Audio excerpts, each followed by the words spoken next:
Ya, setelah sukses dengan film Kodrat pada 2022 lalu, sutradara Charles Gojali dan rumah produksi Magma Entertainment siap kembali dengan film horor baru lagi pada tahun 2024 ini. Filmnya berjudul Pemukiman Setan yang memberikan napas baru untuk perfilman tanah air, terutama untuk film bertemakan horor. Terlihat dari film Kodrat yang mampu berikan sensasi berbeda, bukan sekedar kengerian dan jump scare, tetapi menuangkan sebuah realitas ke dalam film yang mampu menciptakan kengerian dengan sendirinya. Meski filmnya cukup tematik yang erat kaitannya dengan agama, namun mereka mencoba menyajikan sebuah karya yang untuk dinikmati semua orang. Let's talk about it. Di video kali ini gue akan review film Pemukiman Setan. Tapi sebelum masuk ke reviewnya, kalian simak dulu sinopsis film yang satu ini. Kau enam, gak usah kulit perkara.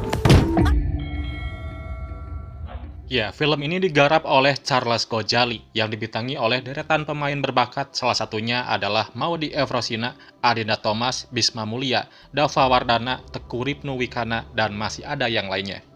Film ini bercerita tentang kehidupan Alin, seorang gadis mandiri yang hidup bersama adik laki-lakinya di sebuah rusun. Dengan kondisi ekonomi yang sulit, Alin masih harus dibebani utang orang tuanya yang terus-terusan ditagih oleh debt collector. Mau kemana, cantik? Bayar utang papa lo. Kemudian, Alin bersama 3 orang temannya, yaitu Gani, Fitrah, dan Zia, lantas menyiapkan rencana untuk merampok rumah antik di sebuah desa terpencil. Namun, alih-alih bisa keluar dari rumah tersebut dengan aman setelah menjarah barang curian, keempat karakter ini justru terkurung di rumah tersebut. Mereka tak menyangka bahwa satu kesalahan fatal telah dilakukannya di rumah ini. Kini mereka harus menghadapi konsekuensi teror dari arwah jahat yang tak sengaja dibangunkan oleh mereka.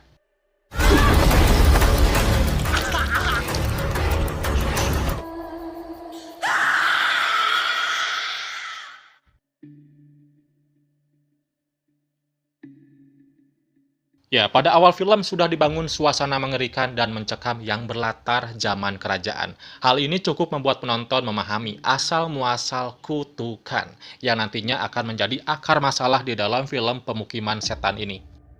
Charles Gojali untuk film Pemukiman Setan ini kembali mencoba membuat tontonan yang berbeda. Tema cerita kali ini masih membawa rasa khas Indonesia, namun lebih kental pada budaya tanah Jawa, erat kaitannya dengan kerajaan, leluhur, kesaktian, dan pusaka di masa lalu. Tapi tidak juga membuatnya menjadi film kolosal. Pemukiman Setan tetap mengambil latar masa kini, yang digambarkan dengan karakter 4 ABG. Film Pemukiman Setan menjadi angin segar dari genre horor yang belakangan makin marak ditemui di bioskop Indonesia. Di tengah banyaknya horor yang bermunculan, film ini tampil sebagai fase dengan sentuhan baru yang merombak segala aspek yang ada. Kalian lepaskan itu sangat berbahaya. Kekuatannya lebih dari apa yang kalian alami hari. Film ini akan menjadi tontonan yang mencekam sekaligus menghibur. Lewat film ini, Charles mengombinasikan horor dengan sentuhan gore, mitos-mitos Jawa, dan komedi dalam waktu singkat. Pemukiman Setan bisa dikatakan berbeda jika dibandingkan dengan film horor yang belakangan rilis di bioskop. Film ini menunjukkan sisi lain dari berbagai kemungkinan, eksplorasi horor yang belum dipertontonkan selama ini. Ya, sebetulnya film horor macam ini bukan yang pertama. Charles Gojali sempat memberikan horor dengan warna ini lewat film Kodrat. Nah, kali ini sentuhan khasnya tersebut kembali dibawa dan kembali memberikan angin segar bagi film horor Indonesia.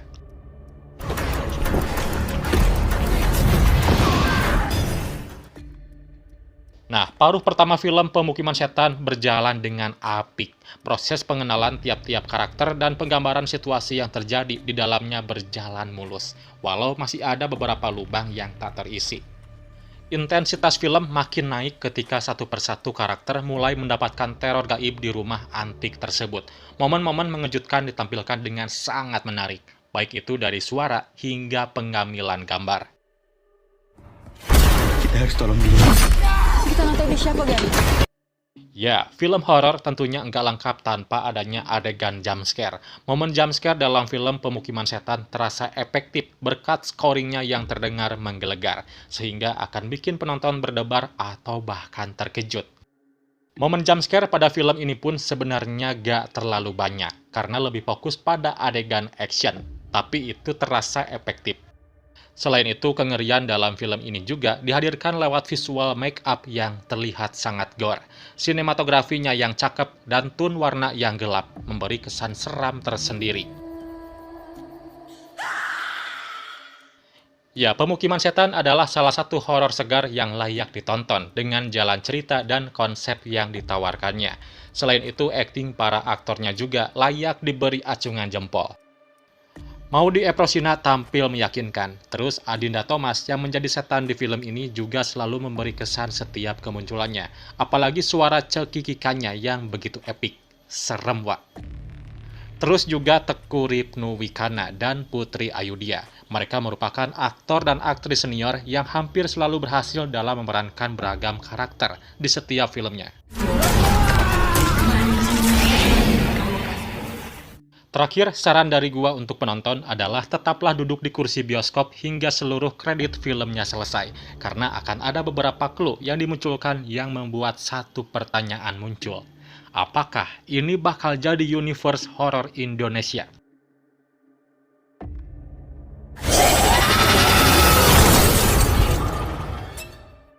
Ya, itulah review film Pemukiman Setan. Film ini sudah tayang di bioskop. Bagi yang belum nonton, silahkan pesan tiketnya sekarang juga. Dan buat yang sudah nonton, ingin tahu tanggapan dari kalian, silahkan komen di bawah. Dukung juga channel ini dengan kasih like, lalu subscribe, dan aktifin notifikasinya. Oke Universe, thanks for watching and see you next video. Bye-bye.